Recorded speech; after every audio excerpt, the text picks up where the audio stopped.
Marc Aurèle, Pensée pour moi-même, livre 11. Les caractères propres de l'âme raisonnable. Elle se voit elle-même, elle s'analyse elle-même, elle se façonne elle-même à son idée.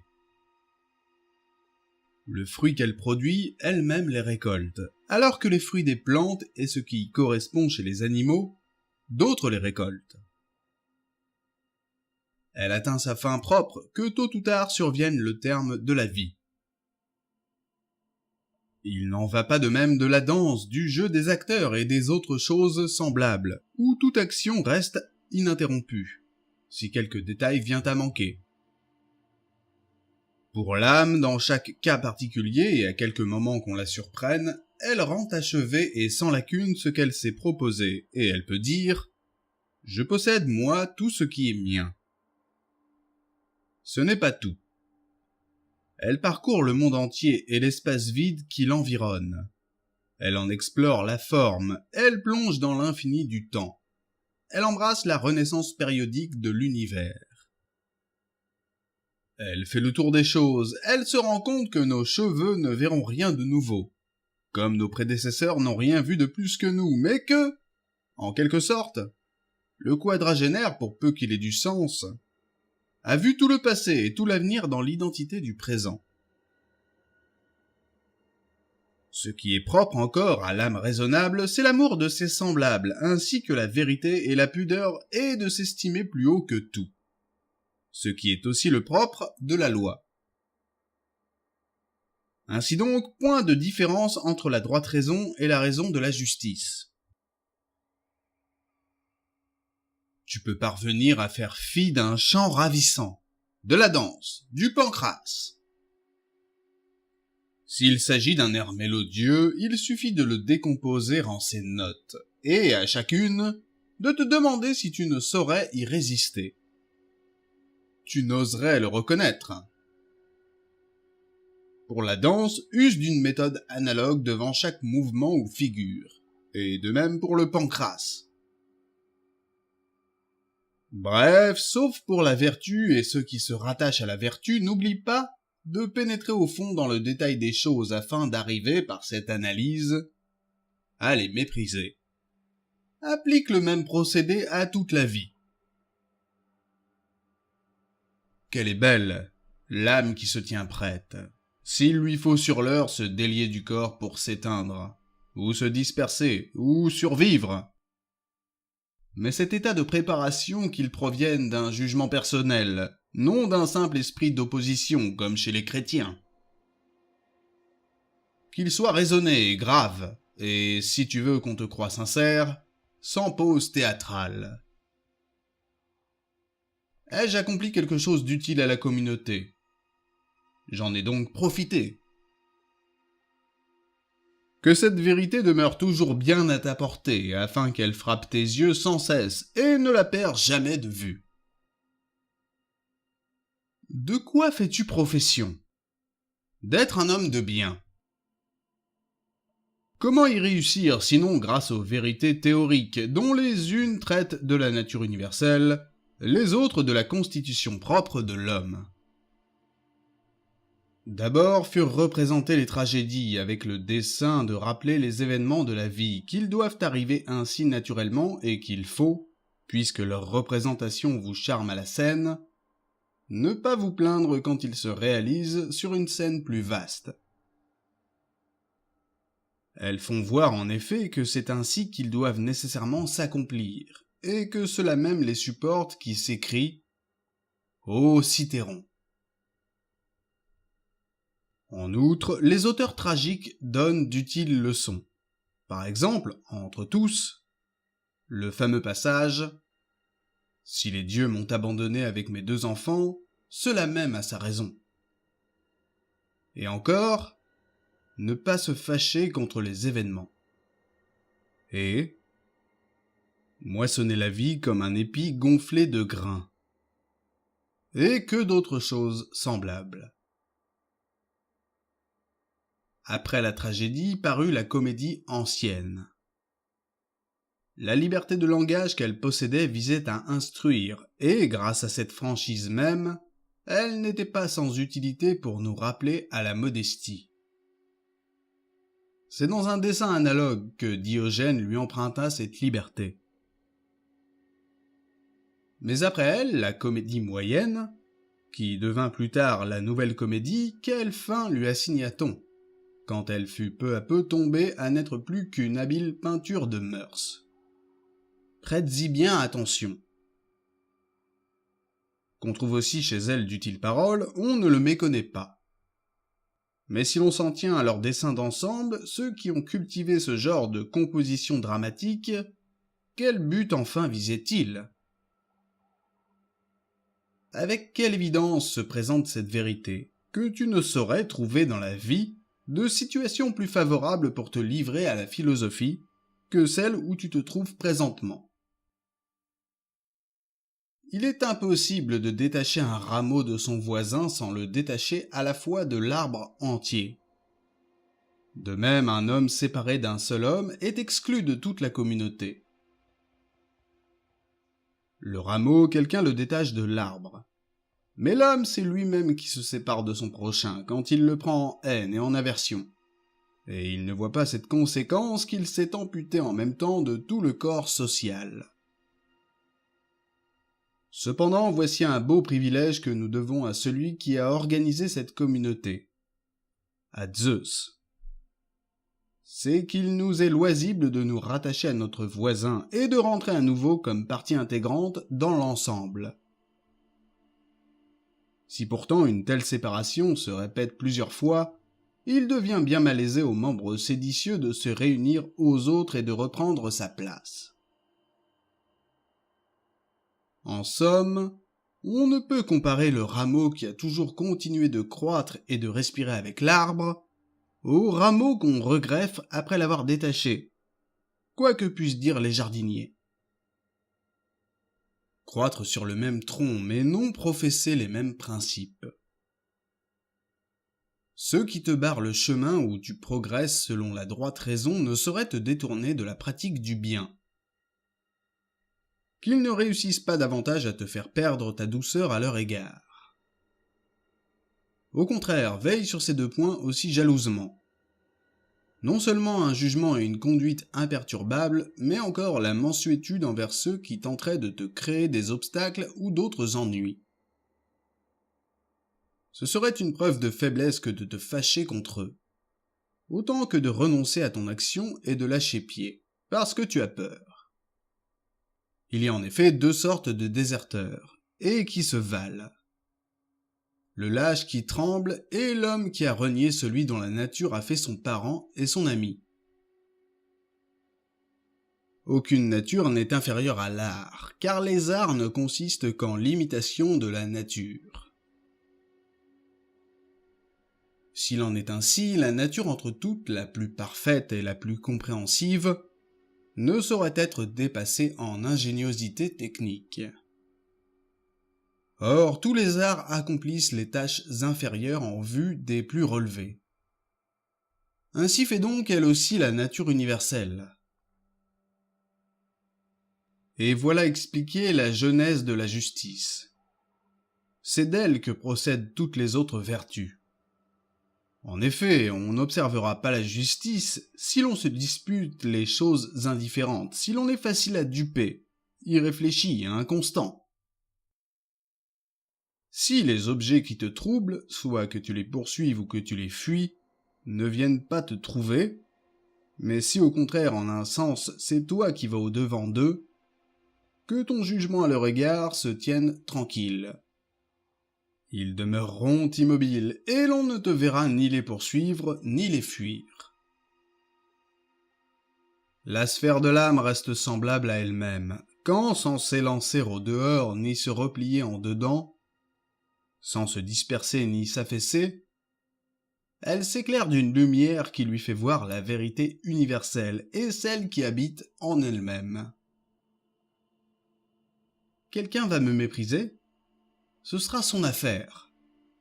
La mienne, c'est qu'on ne me prenne jamais à rien faire ou dire qui mérite le mépris. Il va me haïr? Ce sera son affaire. Pour moi, je leur conserverai à tous en général ma bienveillance et ma bonté.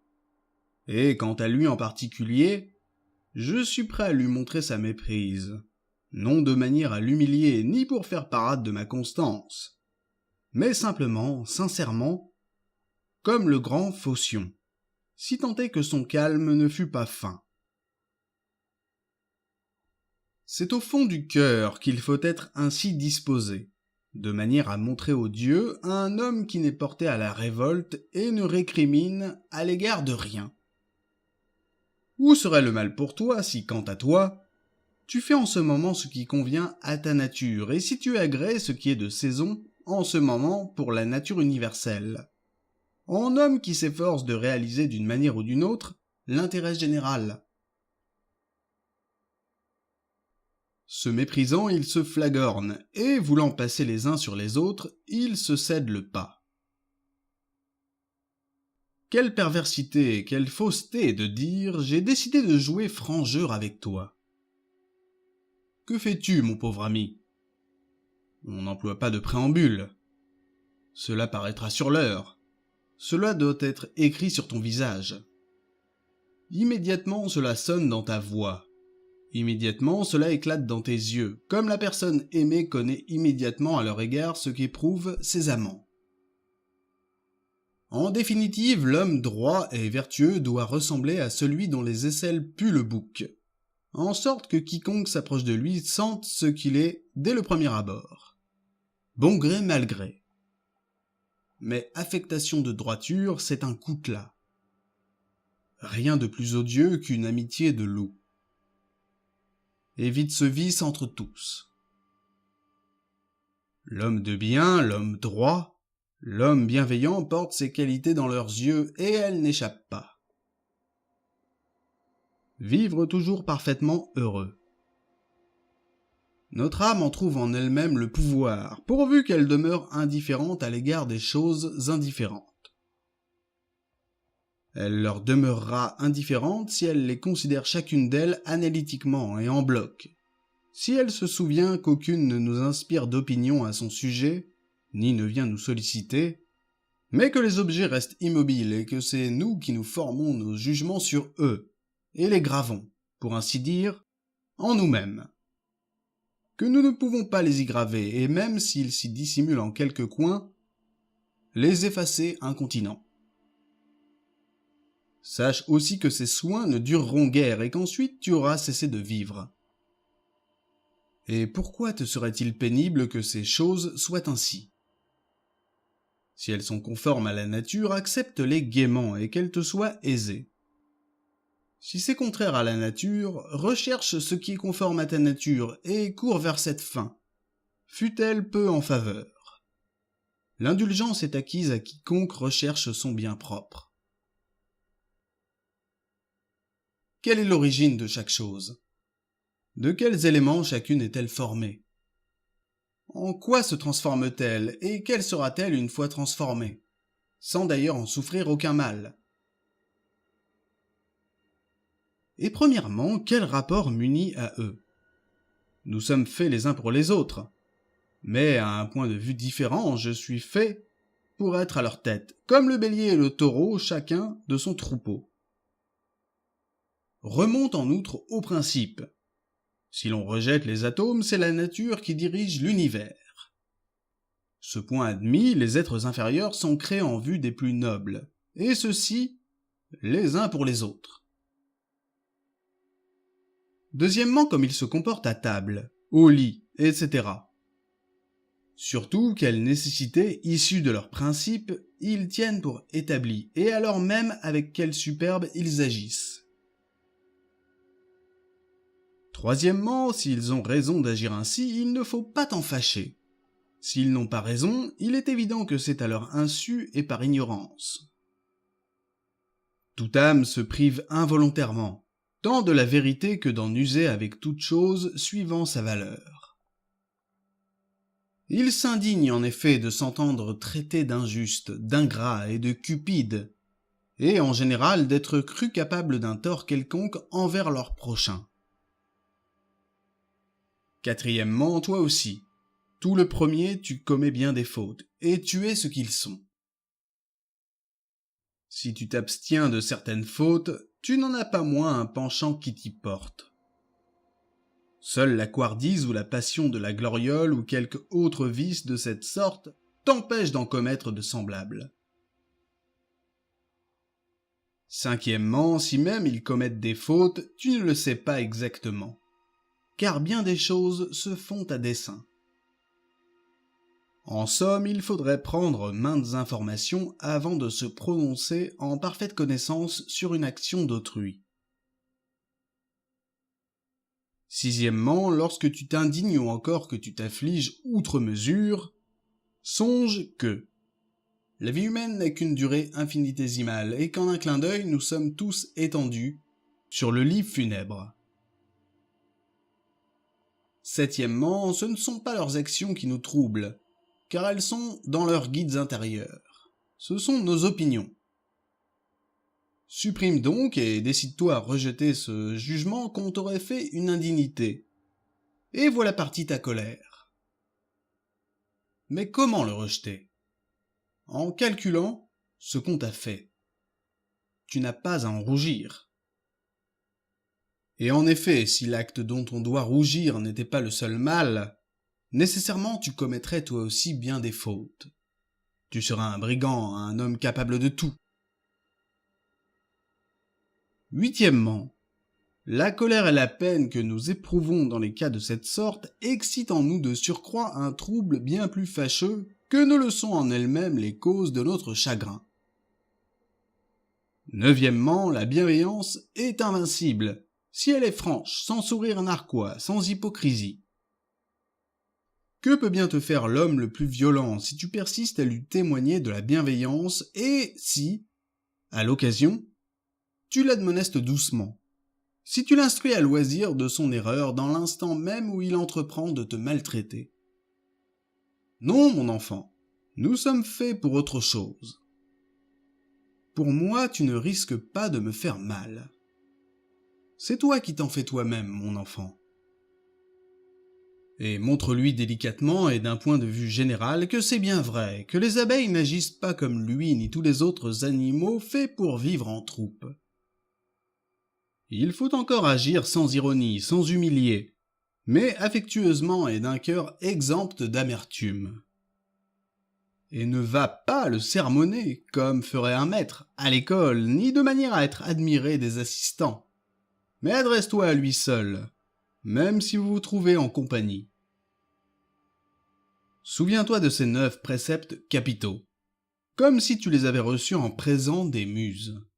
Et commence enfin à être un homme tant que tu vis. Mais s'il faut te garder de te fâcher contre eux, n'évite pas moins de les flatter.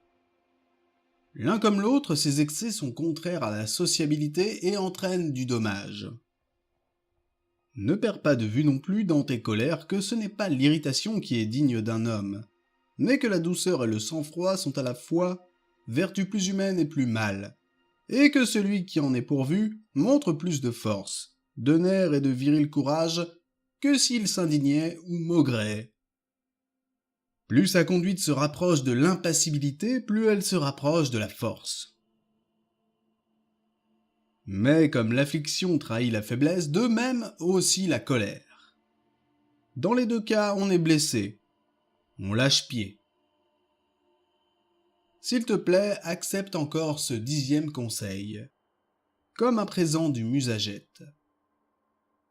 Ne pas admettre que les méchants commettent des fautes, c'est folie, c'est exiger l'impossible. Quant à leur permettre de se montrer tels qu'ils sont à l'égard des autres hommes, mais de trouver bon qu'ils ne commettent pas de faute à ton égard, c'est de la déraison, de la tyrannie. Il y a entre toutes 4 perversions du guide intérieur dont il faut se garder constamment. Si tu les découvres en toi, défais-t'en et ajoute à chaque fois. Cette idée n'est pas nécessaire. Cette autre conduit au relâchement du lien social. Celle-ci que tu vas exprimer n'est pas de ton fond. Or, exprimer une idée qui n'est pas de ton fond, considère que c'est une chose des plus absurdes. Et voici la 4e perversion dont tu te feras honte. C'est si ta conduite marque la défaite de la partie la plus divine de toi-même, et sa soumission à la partie la plus vile, celle qui est sujette à mourir, je veux dire le corps avec ses grossières jouissances. Ton souffle et toutes les parcelles de feu qui te sont incorporées, bien qu'ils aient une tendance naturelle à s'élever, se conforment cependant au plan général de l'univers et se maintiennent à leur place dans le composé dont tu es formé. De même, toutes les parties de terre et d'eau qui sont en toi, bien qu'elles soient sollicitées à tomber, se redressent et restent debout dans une attitude qui ne leur est pas naturelle. Ainsi donc, il n'est pas jusqu'aux éléments qui ne se subordonnent au tout. Quand une place leur est assignée, ils se font violence pour la garder, jusqu'à ce que de là-haut soit donné au contraire le signal de la dissolution. N'est-ce pas dès lors une indignité que seule la partie intelligente de toi-même soit indocile et proteste contre la place qu'on lui a fixée ? Pourtant, on ne lui impose aucune contrainte, on ne lui demande rien de ce qui convient à sa nature. Mais elle ne peut s'y résigner, elle s'élance à l'opposite. Ce mouvement qui la porte aux actes d'injustice, d'intempérance, de colère, d'affliction, de crainte, n'est rien autre chose qu'une défection à l'égard de la nature.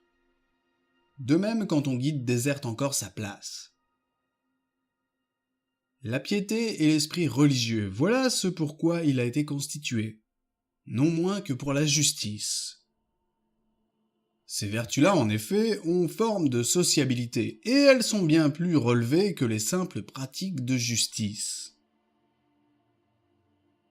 L'homme qui n'assigne pas à sa vie un seul et même but ne peut rester un et le même toute sa vie. Mais ce que je viens de dire ne suffit pas si je ne précise en outre quel doit être ce but. Si tous les hommes sont loin de s'accorder sur tout ce que, à tort ou à raison, le vulgaire regarde comme des biens, ils s'entendent toutefois sur certaines sortes de biens, qui sont leur intérêt commun. De même, il faut toujours se fixer comme fin le bien commun de la cité. L'homme qui tend vers ce but toutes ses initiatives propres aura une conduite toujours semblable à elle-même, et par ce moyen, il sera toujours le même. Le rat des montagnes est le rat d'habitation. La frayeur du premier et sa fuite éperdue. Socrate appelait les croyances populaires des lamis, épouvantail pour les enfants. Dans leurs fêtes, les lacédémoniens disposaient des bancs à l'ombre pour les étrangers. Eux, ils s'asseyaient n'importe où. Socrate disait au fils de Perdiccas, pour s'excuser de décliner son invitation, « Je ne veux pas me préparer une fin lamentable. » Entendez, je ne veux pas en échange de bons traitements ne pouvoir rendre la pareille. Dans les écrits des Éphésiens se trouvait cette maxime. Avoir sans cesse présent l'exemple d'un ancien qui ait pratiqué la vertu. Les pythagoriciens prescrivaient de lever les yeux vers le ciel de bon matin afin de se rappeler ces êtres qui accomplissent éternellement leurs tâches, sans dévier de leur route, ni varier leur discipline, leur pureté, leur nudité, car rien ne voile les astres. Quelle furent la conduite de Socrate le jour où il s'enveloppa d'une toison parce que Xanthippe était sorti avec son vêtement, et le langage qu'il tint à ses amis qui, pudiquement, se retiraient, le voyant ainsi accoutré. Dans l'art de l'écriture comme de la lecture, tu ne peux passer maître avant d'avoir été élève. C'est beaucoup plus vrai dans la vie. Tu es esclave né, tu n'as pas droit à la parole. Mon cœur s'est épanoui d'un bon rire. Ils condamneront la vertu en la poursuivant de paroles blessantes. Chercher une figue sur l'arbre en hiver, c'est folie. De même réclamer son enfant quand il a été ravi. Quand tu embrasses ton enfant, il faut, disait Épictète, ajouter en toi-même. Demain peut-être tu ne seras plus. Sinistre présage que ces paroles. Il n'y a rien là de sinistre, mais l'indication d'un fait naturel. Autrement, c'est un sinistre présage de dire qu'on moissonne les blés. Raisin vert, raisin mûr, raisin sec. Tout est changement, non pour ne plus être, mais pour devenir ce qui n'est pas encore. Il n'est pas de voleur de libre arbitre. Le mot est d'Épictète. Il faut, dit-il, trouver l'art de donner son assentiment. Et, dans la partie de son livre qui traite des initiatives, il faut veiller à la faculté d'attention afin qu'elle soit prise sous réserve. Qu'elle soit utile à la communauté, qu'elle tienne compte de la valeur des choses, s'abstenir absolument de rien rechercher. Ne témoigner d'aversion à rien de ce qui ne dépend pas de nous. Ce n'est pas une question quelconque, dit-il, qui se débat, mais celle-ci. Serons-nous fous ou non ? Socrate disait « Que désirez-vous ? Avoir des âmes d'être raisonnables ou d'être privées de raison ? De raisonnables. Desquels êtres raisonnables ? De ceux qui sont saints ou de ceux qui sont pervers ? De ceux qui sont saints. Pourquoi donc n'en cherchez-vous pas ? Parce que nous en avons. Pourquoi donc vous battez-vous et vous disputez-vous avec elles ?